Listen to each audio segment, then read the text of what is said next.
अस्सलाम वालेकुम दोस्तों, वेलकम है हमारे यूट्यूब चैनल पर। तो कैसे हैं मेरे प्यारे दोस्तों? आई होप सब खैरियत से होंगे। तो दोस्तों आज हम एक बेहद अहम टॉपिक पर बात करेंगे। हम बात करेंगे कि अगर आपकी कैट प्रेग्नेंट है, अगर वो डिलीवरी करने वाली है अंडर 2-3 दिन के, तो हम उसकी देखभाल कैसे करें, उसकी केयर कैसे करें और हमें क्या-क्या कैरी करके रखना है डिलीवरी के पहले, ताकि डिलीवरी के टाइम ज़्यादा हड़बड़ी ना हो और ज़्यादा पैनिक नहीं होना चाहिए। ये सारी चीज़ें अगर आप पहले से कैरी करके रखेंगे, कुछ चीज़ें इसमें इस वीडियो में हम बताएँगे जो केयर करना होगा, आपको कैरी करके रखना होगा और आपको डिलीवरी के टाइम ज़्यादा तकल्लुफ़ नहीं करना पड़ेगा। तो ये वीडियो आपके लिए एकदम परफ़ेक्ट है, तो वीडियो में बने रहिएगा और वीडियो को आखिरी तक ज़रूर देखिएगा। तो दोस्तों चलिए हम वीडियो को शुरू करते हैं। सबसे पहले हम दोस्तों बात करें कि कैट का बिहेवियर कैसा है। दो जब डिलीवरी करने वाली होती है उसके 2-3 दिन पहले से कैट का बिहेवियर, वैसे आप देखा जाए तो जो नेस्टिंग का पर्पस होता है, नेस्टिंग का जो टाइम होता है, तो वो कैट 1 महीने पहले ही वो करना चालू कर देती, क्योंकि उसको एक शांति और अंधेरा वाला जगह चाहिए होता है।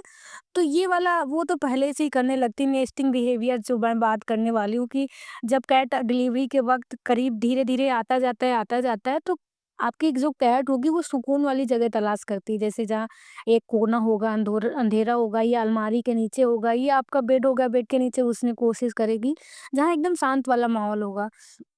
ऐसी जगह ढूँढेगी तो आप समझ जाइएगा कि बस आपकी कैट डिलीवरी करने ही वाली है और आपको उसका क्या ख़्याल और ज़्यादा रखना है। और बहुत चीज़ें, जैसे कि वो कपड़ों के अंदर घुसने लगती, गत्तों के अंदर घुसने की कोशिश करती, किसी कोने को वो चुनकर बैठने की कोशिश करती, कोई कोना उसको पसंद आ गया बस वहीं जाके बैठेगी और कहीं वो जाएगी नहीं। जैसे कोई अपनी माँ, जैसे हम लोग या कोई और कोई माँ अपने बच्चे के लिए पालना जैसे हम लोग तैयार करते हैं, सेम वैसे ही वो एक सेफ जगह अपने बच्चों के लिए तैयार करती है। अब जैसे बात करें रेडनेस, जो कैट की बेचैनी होती है वो बढ़ती जाती है। जैसे बार-बार कैट इधर-उधर जाती है, घूमेगी, चुप चुप तो बिल्कुल भी नहीं बैठेगी, रेस्टलेस हो जाएगी बिल्कुल भी। इसलिए वो, क्योंकि जब डिलीवरी का टाइम आता है, जब उसको पेनलेस होता है तो बहुत ज़्यादा प्रॉब्लम होती है, क्योंकि वो लेबर पेन में चली जाती है धीरे-धीरे, क्योंकि वो धीरे-धीरे जाने वाली होती है, उसको बहुत बेचैनी होती है कि बस क्या करूँ, कहाँ जाऊँ? कभी-कभी बहुत तेज़-तेज़ से रोने लगेगी, कभी अचानक शांत हो जाएगी और कभी खाना खाएगी, कभी खाना एकदम से ही बंद कर देगी, पानी भी एकदम से बंद कर देगी। तो आपको बहुत बेचैनी होगी, बहुत घबराहट होगी कि मेरी कैट ने खाना बंद कर दिया, पानी पीना बंद कर दिया, अब क्या करूँ? तो अगर डिलीवरी होने वाली है तो इस टाइम कैट अक्सर ऐसा करती ही करती हैं। अब बात करें बॉडी टेम्परेचर, अब आप बात देखेंगे जब डिलीवरी होने वाली होती है 12 से 24 घंटे पहले, तो उसका टेम्परेचर थोड़ा गिर जाता है। नॉर्मल मतलब टेम्परेचर उसका 110 102 एफ के नीचे आ जाता है। पहले तो वैसे हाई रहता है, लेकिन अब इतना ही हो जाता है। तो इसमें कोई घबराने वाली बात नहीं, ये हर कैट, डिलीवरी होने वाली कैट के साथ अक्सर ऐसा होता है। डिलीवरी के ठीक पहले कैट एकदम बिल्कुल भी खाना बंद कर देगी, बिल्कुल भी नहीं खाएगी, पानी बिल्कुल भी नहीं पिएगी। जब तक उसकी डिलीवरी नहीं हो जाती तब तक वो ऐसा ही करेगी। लेकिन आपको उसके पास खाना-पानी हमेशा रखना है, ताकि अगर उसको उसका मन हो तो वो खा सके। अब क्या बात करें, लविंग वाला बिहेवियर उसका हो जाता है। अगर आपकी कैट डिलीवरी करने वाली है 1-2 दिन के अंदर, तो कैट आपसे ज़्यादा अट्रैक्शन माँगने लगेगी, आपके पास जाकर म्याऊँ-म्याऊँ करती है कि मुझे दुलार करिए, और आपके जो जिसके पास कैट ज़्यादा लगाव होगा उसी के पास जाएगी, उसी के पास खेलेगी और आपके पास आपकी गोदी में आ जाएगी। तो तब भी आपको समझ जाना कि आपकी कैट का बिहेवियर जो है एकदम बदल गया है, तो आपको ध्यान देना है और परेशान नहीं होना, ज़रा ज़्यादा सावधानी से आपको ध्यान रख के काम करना है। जैसे कह रही हो, मेरा हाथ थाम लो, वक़्त बहुत करीब है, मैं डिलीवरी करने वाली हूँ। मेरे बच्चों का मेरा ख़्याल आपको ही रखना है। तो आप समझ जाइए कि बस किटन डिलीवरी करने ही वाली है।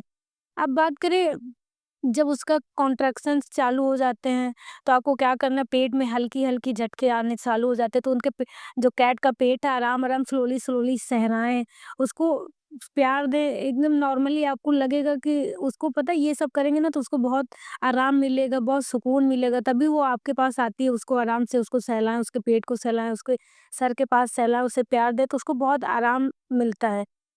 और गाइस, ये सबसे बड़ा साइन है कि डिलीवरी के वक़्त, किसी भी वक़्त डिलीवरी, जब ऐसा हो तो किसी भी वक़्त डिलीवरी शुरू हो सकती है।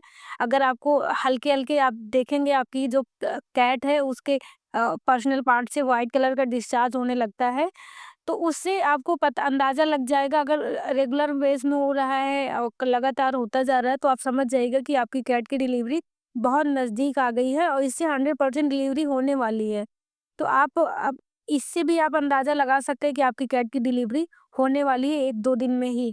और इससे पहले आपने अगर बच्चे को महसूस किया होगा कि आपका जो किटन बेबी है वो जब डिलीवरी होने वाली है, एकदम 1-2 दिन पास आ जाता है, तो जो किटन है बी जो उनका पोजीशन होता है, वो पोजीशन से थोड़ा-थोड़ा नीचे आने लगते हैं। आप ये चीज़ हमेशा महसूस करेंगे, क्योंकि जब मेरे कैट के साथ हुआ था तो मैं स्टार्टिंग से मुझे डॉक्टर ने सजेस्ट किया था कि इसका जो किटन्स का पोजीशन है बार-बार चेक करते रहिएगा। तो स्टार्टिंग में जैसे था पोजीशन और जो डिलीवरी का टाइम था वो पोजीशन एकदम डिफरेंट था, क्योंकि वो बच्चे एकदम नीचे आ गए थे जब डिलीवरी होने वाली थी। तो इससे भी आप पता कर सकते हैं कि आपकी किटन जो कैट है 1-2 दिन में डिलीवरी करने वाली है। तो इससे आप घबराएँ नहीं और अच्छे से शांति से आराम से ध्यान दें, तो आपकी कैट अच्छे से किटन डिलीवरी कर देगी। अब बात करें सेफ जगह, कोई जगह कैट को शांत और गर्म जगह दें, ठंडी जगह बिल्कुल भी नहीं होनी चाहिए, नहीं उसको ठंड लग जाएगी और बहुत दिक्कत हो जाएगी। और बॉक्स या ब्लैंकेट को हमेशा साफ रखें, कोई बॉक्स हो उसमें ब्लैंकेट को साफ जगह बिछा दीजिए, तो वहाँ वो आराम से बैठ जाएगी। और कोशिश करें दोस्तों कि डिलीवरी के टाइम अगर आपकी कैट डिलीवरी करने वाली है, तो आप अपनी कैट को बार-बार परेशान ना करें, बार-बार तंग ना करें, इससे वो बहुत डिस्टर्ब हो जाती है। उसे प्राइवेसी दें, वरना वो बहुत परेशान हो जाएगी। बस उसके पास 1 या 2 लोग रहें और वो भी शांत रहें। जिसके पास कैट ज़्यादा अटैच्ड है बस वही और 1 लोग और हो सकते हैं। अब क्लीननेस का ज़्यादा ध्यान रखिएगा। जिस जगह किटन डिलीवरी होने वाली है उस जगह को अच्छे से साफ-सफाई करके रखिएगा, साफ चीज़ें रखिएगा, ताकि किटन्स को और कैट को कोई इन्फेक्शन ना हो। आप जानते हो कि किटन्स बहुत सेंसिटिव होते हैं, अभी उनको ज़्यादा वक़्त नहीं हुआ होता है, उनके स्किन में ज़्यादा बाल नहीं होते, बहुत छोटे होते हैं, तो उनको इन्फेक्शन फैलने में देर नहीं लगती, तो आप साफ-सफाई का ज़्यादा ध्यान रखिएगा दोस्तों। अब बात करते हैं दोस्तों, डिलीवरी जैसे नॉर्मल है तो कैट खुद सँभाल लेती है, तो आपको पता है जैसे आपकी कैट 2-3 बार डिलीवरी कर चुकी है तो ज़्यादा परेशानी वाली बात नहीं, लेकिन अगर आपकी कैट फर्स्ट टाइम है तो आपको बहुत ध्यान देने वाली बात है। वो ना प्लेसेंटा खाती है, ना वो नाल काट पाती है, ना वो मदर फीडिंग करा पाती है, ना अपने बच्चों को क्लीन कर पाती है, तो ये सब आपको खुद करना पड़ेगा। आपको बहुत सावधानी बरतनी होगी, नहीं तो बच्चों के लम्स में पानी भर जाएगा ना तो किटन्स बचते नहीं, क्योंकि मेरे साथ एक बार हुआ सेकंड टाइम जब बच्चे लगातार हो रहे थे और मैं अकेली थी, मैं बहुत क्लीन कर रही थी, फिर भी एक किटन्स के लम्स में पानी भर गया था, जो बच्चा 2 दिन ही जिया, तीसरे दिन वो मर गया, क्योंकि मैंने उसको वेंटिलेशन में भी रखा था लेकिन वो नहीं बचा है।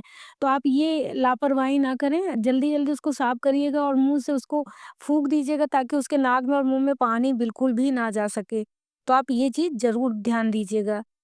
अब बात करें, लेकिन अगर 1 घंटे से ज़्यादा उसको डिस्चार्ज होता जा रहा है और बच्चा बाहर नहीं आ रहा है, कैट बहुत कोशिश कर रही है, काफ़ी 1 घंटे से ज़्यादा हो गया। 1 घंटा तो नॉर्मली आधा 1 घंटा चलता है, लेकिन इससे ज़्यादा हो जाए कि कैट अपना बहुत पुश कर रही, बहुत ज़्यादा कोशिश कर रही है और किटन्स बाहर नहीं आ रहे हैं, तो इससे ये भी साबित होता है कि आपकी कैट बहुत कमज़ोर है और बच्चा बाहर नहीं आ पा रहा। तो डॉक्टर से तुरंत डॉक्टर के पास ले जाओ, डॉक्टर एक कोई इंजेक्शन लगा देते हैं जिससे बच्चा बाहर आ जाता है। अगर ऐसे ज़्यादा टाइम हो जाता है तो बहुत खतरा साबित हो सकता है, तो आप इसमें भी लापरवाही ना करें।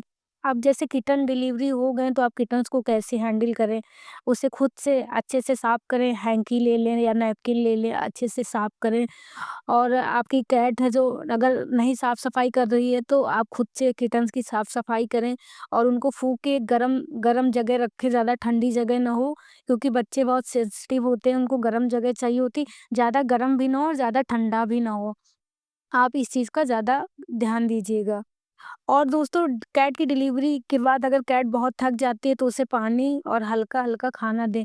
अगर वो खाना नहीं खा रही है तो आप बॉयल अंडा दे सकते हैं। अगर बॉयल अंडा भी नहीं खा रही है तो अंडे को फेंट के आप अपनी कैट के पास दीजिएगा। 100% गारंटी कि आपकी कैट अंडे तो खा ही लेगी, अंडे खाएगी तो उसको बहुत ताकत मिलेगी। ये डिलीवरी के पहले भी दे सकते हो और डिलीवरी के बाद भी दे सकते हैं। ये दोनों फ़ायदा करेगा। अगर डिलीवरी के पहले देंगे तो उसको ताकत मिलेगी और डिलीवरी अच्छे से हो जाएगी। तो ये चीज़ आप कर सकते हैं। अब ज़रूरी है क्या, उसे कंप्लीट आराम दें, डिस्टर्ब बिल्कुल भी ना करें अपनी कैट को। डिलीवरी के बाद की बात बता रही हूँ।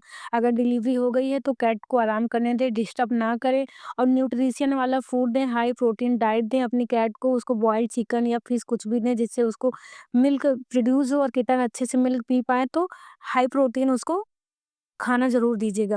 और किटन्स को ठंड से बिल्कुल बचाना है, ये तो बेहद अहम बात है। आप किटन्स को ठंड बिल्कुल भी मत लगने दीजिएगा, क्योंकि वो बहुत छोटे होते हैं। आपको 10 दिन तक बहुत केयर करने की ज़रूरत है किटन के साथ, क्योंकि छोटी-सी जान होती है, वो सबसे खतरा सर्दी से ही होता है। अगर सर्दी लग गई तो समझ लीजिए बहुत बड़ी दिक्कत वाली बात हो गई। तो दोस्तों अब हम बता देते हैं आपको कुछ चीज़ें जो कैरी करके रखना है डिलीवरी के वक़्त। आपको एक कैंची लेकर रख लेना, कैंची ज़्यादा बड़ी नहीं होनी चाहिए, क्योंकि अगर आपकी cat first time kitten delivery कर रही है तो वो जो नाल होती है वो नहीं काट पाती, प्लेसेंटा नहीं खा पाती, तो आपको नाल काटना होगा। नाल काटने के लिए आपको कैंची की ज़रूरत पड़ेगी। आप एक कैंची रख लीजिए और 2, 3, 4 हैंकी रख लीजिए, जिससे आप किटन को क्लीन करेंगे, और नैपकिन रख लीजिए जिससे आप क्लीन करेंगे। नैपकिन भी बहुत ज़रूरी है। और उसके बाद कुछ चीज़ें हैं, जैसे मदर फीडिंग नहीं हो रही है तो मिल्क रिप्लेसर ले लें। नॉर्मल शॉप पे आता है, निप्पल के साथ आता है, तो किटन को पिलाने में बहुत आसानी रहेगी। और किटन अगर डिलीवरी हो गए तो किटन को पेट भर के दूध पिलाना बहुत ज़रूरी, वरना भूखे रह जाएंगे किटन। तो ये सब चीज़ें आप कैरी करके रखिएगा। और ड्राई पैड आप ऑनलाइन मंगा लीजिएगा, क्योंकि अगर बार बार आप पेपर चेंज करते रहेंगे तो पेपर गीला हो जाता है। और ड्राई पैड रहेगा तो बहुत आसानी रहेगी, आपको डिलीवरी होने के वक़्त बार-बार चेंज नहीं करना पड़ेगा। कपड़ा गीला हो जाता है, कपड़े से भी इन्फेक्शन हो जाता है, तो ड्राई पैड बहुत साफ-सुथरा रहता है और आसानी रहती है डिलीवरी। तो ये आप ऑनलाइन भी मिल जाएगा, ऑफलाइन भी मिल जाएगा, जैसे आप ऑफलाइन लेंगे तो ज़्यादा सही रहेगा, ऑनलाइन लेंगे तो महँगा पड़ेगा। तो आप कुछ चीज़ें कैरी करके रखिएगा और अपनी कैट का ध्यान रखिएगा। तो दोस्तों ये थी हमारी कैट की डिलीवरी के सारे अहम सिम्पटम्स और केयर। अगर आपकी कैट प्रेग्नेंट है, माँ बनने वाली है, तो आप बिल्कुल रेडी हैं, अपनी प्यारी कैट को दीजिए दुआ और साफ-सा तोहफ़ा। इंशाल्लाह सब कुछ अच्छे से और खैरियत से हो जाएगा।